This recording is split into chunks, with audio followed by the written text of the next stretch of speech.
When you're working with AI, you're often stuck between two modalities. Local systems promise incredible control, but not only do you have to build those systems yourself, they run on pretty expensive hardware, and often they're a pain to actually interact with. Now, cloud systems give you the perfect plug-and-play option, but that ease comes with its own cost. You lose a ton of control and a ton of privacy using these external solutions. But the truth is that an effective solution has to leverage them both. Hey there, my name is Christopher Sandoval. I'm the Developer Relations Advocate here at FlowFuse. And today I'm going to help you bridge your local LLMs with your cloud solutions. So let's dive right in.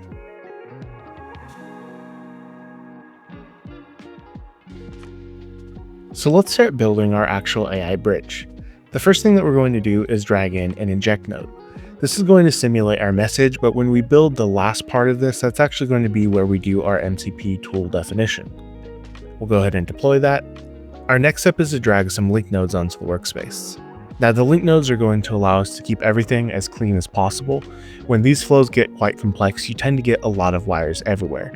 This creates some virtual wires and just makes the workspace not only cleaner, but also easier to collect lots of different related functions into the same place. Now, at this point, we're going to use a debug node to basically log every MCP request we make. This is going to make our troubleshooting much easier so that we can separate the request from the response and make sure that things are working the way we want them to. Next, we'll drop a function node into the workspace. Now, this is going to be our cache and release feature. What cache and release basically does is append a number to each request so that when we make that request, we can store locally and wait for that request to be processed by some other instance. Once it's processed by that other external instance and the data is sent back, we can use that number that we've used for the cache and release function and pair the response to the request. It gives us total flexibility and stops us from being beholden to the timeout or the processing time it takes for our request to actually be fulfilled. You should also ensure that you have your setup for the node itself ready to go. Take a look at the image on your screen now to see what that should look like. Now we're going to do the exact same thing we did for logging our requests to our responses. And that's going to make sure that not only do we have the request logged, we have the response logged, and our troubleshooting is easy to do. Next, we're going to drag a project out node onto the workspace. The project out is how we're actually going to get our request from our one instance out to other instances. We'll kind of use this almost like we would in QTT. We're going to give it a broadcast topic, and anything that is connected to our account and to our instances can see that topic and know that it can respond to it. Just to make sure that we're ready on the other side, we'll also get the project in, which is how we're going to ingest the response from our external devices. And in this case, we've assigned the topic, request response, and we're going to listen on all instances and devices. We'll wire that back into our cache and release so we can get everything collated on the other side.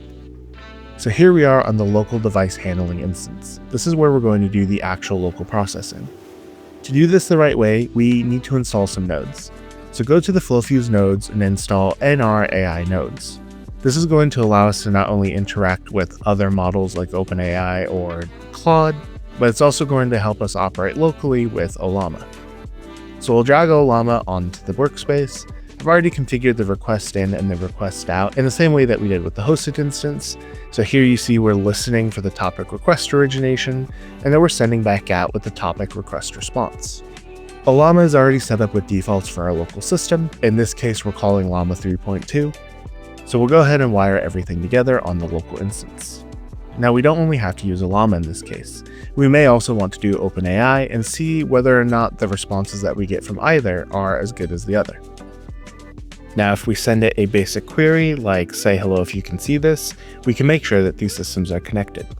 And then anytime that we generate data that we want local processing to take a look at, we can trigger that flow, send the data locally, and have it processed. Now on FlowFuse, you don't just have an option of local or external AI.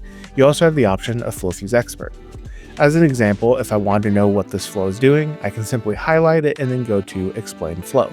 As you can see, the FlowFuse Expert explains exactly how this thing is built and exactly what it does. It gives us pretty good detail. But if we wanted to interact with this data instead of just explaining it, we can use the FlowFuse Expert in its own native MCP implementation. So if you click this button in the top left and then go to resources and select your MCP server, you can see we have some flows that are built exactly the way I showed you, but this time instead of the inject node, we have the tool definition node. This is an MCP package. I'll link that in the description below as well. But if we make a request and say, hey, retrieve the data for the Funabashi site and then summarize the site itself, it's going to pull that resource, it's going to go locally for its data generation, and then it'll return that data to us for processing through FlowFuse Expert. As you can see, there's a brief summary of all of our systems. If I saw something in there that was worrisome, I could say, okay, well, I want to know who manages this site. Well, there's actually a tool that uses FlowFuse tables. So I can say who's the manager of the Funabashi site and what's their contact details. Now, FlowFuse Expert is smart and it'll identify that there's not an exact site manager, but there is somebody who could help. And so it'll say, okay, the operations manager is this person and this is their phone number. Then I can say, well, who are all of the staff assigned to Funabashi? It'll look at all of the tools it has available and say, is there a tool that I can use to provide this information? And it'll identify it. We'll trigger it to go ahead and call it. And once it calls, it'll give us all of the staff that are assigned to that site. Now you could do this externally with something like Claude, but you lose a lot of context and meta-contextual information. So FlowFuse Expert is a wonderful solution. So as you can see, FlowFuse gives you total freedom in terms of how you integrate these solutions. With a combination of local AI, cloud offerings, and FlowFuse Expert, you get a comprehensive world-class AI solution that is second to none. We hope you enjoyed this video. If you did, please consider giving us a like, comment, or subscribe. And if you'd like to integrate truly universal AI into your systems, then head on over to flowfuse.com to start your free 30-day trial. This has been Christopher Sandoval. Thanks for watching, and I'll see you next time.